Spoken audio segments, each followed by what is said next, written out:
Hi, ಈ ಒಣ ಸಿಗಡಿ ಸಾಂಬಾರು ಅದೆಷ್ಟು ಟೇಸ್ಟ್ ಅಂತೀರಾ? ಆಹಾ, ತುಂಬ ರುಚಿಯಾಗಿರುತ್ತೆ. ಈ ಅದ್ಭುತ ರುಚಿಯ ಒಣ ಸಿಗಡಿ ಸಾಂಬಾರನ್ನು ಮಾಡ್ಕೊಳ್ಳೋದಕ್ಕೆ ಮೊದಲು ಒಂದು ಕಡಾಯಿಗೆ 2 ಸ್ಪೂನ್ ಎಣ್ಣೆ, 2 ಹಸಿಮೆಣಸು, 1 ಗಡ್ಡೆ ಈರುಳ್ಳಿನ ಸಣ್ಣದಾಗಿ ಕಟ್ ಮಾಡಿ ಹಾಕ್ಕೊಂಡು ಈರುಳ್ಳಿ ಸಾಫ್ಟ್ ಆಗೋ ತನಕ ಫ್ರೈ ಮಾಡ್ಕೋಬೇಕು.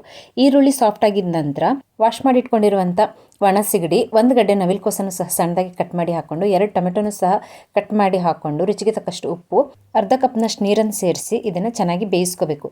ನಂತರ ಮಸಾಲೆ ರುಬ್ಕೊಳ್ಳೋದಕ್ಕೆ ಒಂದು ಮಿಕ್ಸಿ ಜಾರಲ್ಲಿ 3/4 ಕಪ್ನಷ್ಟು ತೆಂಗಿನಕಾಯಿ ತುರಿ, 5-6 ಬೆಳ್ಳುಳ್ಳಿ ಹೆಸಳು, ನಾನು ತೊಗೊಂಡಿರೋ ಸ್ಪೂನ್ ಅಳತೆನಲ್ಲಿ 3 ಸ್ಪೂನ್ ಅಚ್ಚ ಖಾರದ ಪುಡಿ, 1/4 ಸ್ಪೂನ್ನಷ್ಟು ಅರಿಶಿನ, 1 ಸ್ಪೂನ್ ಧನಿಯಾ ಪೌಡ್ರು, 1/4 ಸ್ಪೂನ್ ಜೀರಿಗೆ ಪೌಡ್ರು, ಅರ್ಧ ಸ್ಪೂನ್ನಷ್ಟು ಗರಂ ಮಸಾಲ ಪೌಡ್ರು, ಹಾಗೆ ನೆಲ್ಲಿಕೆ ಗಾತ್ರದಷ್ಟು ಹುಣಸೆ ಹಣ್ಣು, ಬೇಕಿರುವಷ್ಟು ನೀರನ್ನು ಸೇರಿಸಿ ಇದನ್ನು ನುಣ್ಣಗೆ ರುಬ್ಕೋಬೇಕು. ನಂತರ ಬೇಯಿಸಿಟ್ಕೊಂಡಿರುವಂಥ ಒಣ ಸಿಗಡಿ ತರಕಾರಿಗೆ ರುಬ್ಬಿಟ್ಕೊಂಡಿರುವಂಥ ಮಸಾಲೆನ ಸೇರಿಸ್ಬಿಟ್ಟು ಬೇಕಿರುವಷ್ಟು ನೀರನ್ನು ಕೂಡ ಸೇರಿಸಿ ಚೆನ್ನಾಗಿ ಕುದಿಸ್ಕೋಬೇಕು. ಕನ್ಸಿಸ್ಟೆನ್ಸಿ ನೋಡ್ಬಿಟ್ಟು ನೀರನ್ನು ಸೇರಿಸ್ಕೊಳ್ಳಿ. ಸಾಂಬಾರು ತೆಳುವಾದರೆ ಚೆನ್ನಾಗಿರಲ್ಲ.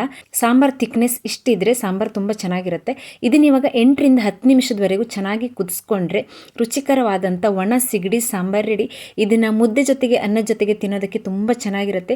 ಅದ್ಭುತವಾದಂಥ ಈ ಸಿಗಡಿ ಸಾಂಬಾರು ನಿಮಗೆ ಇಷ್ಟ ಆಗಿದರೆ ಪ್ಲೀಸ್ ಒಂದು ಲೈಕ್ ಮಾಡಿ, ಹಾಗೆ ಚಾನಲ್ಗೆ ಸಬ್ಸ್ಕ್ರೈಬ್ ಆಗಿ. Thank you. Bye bye.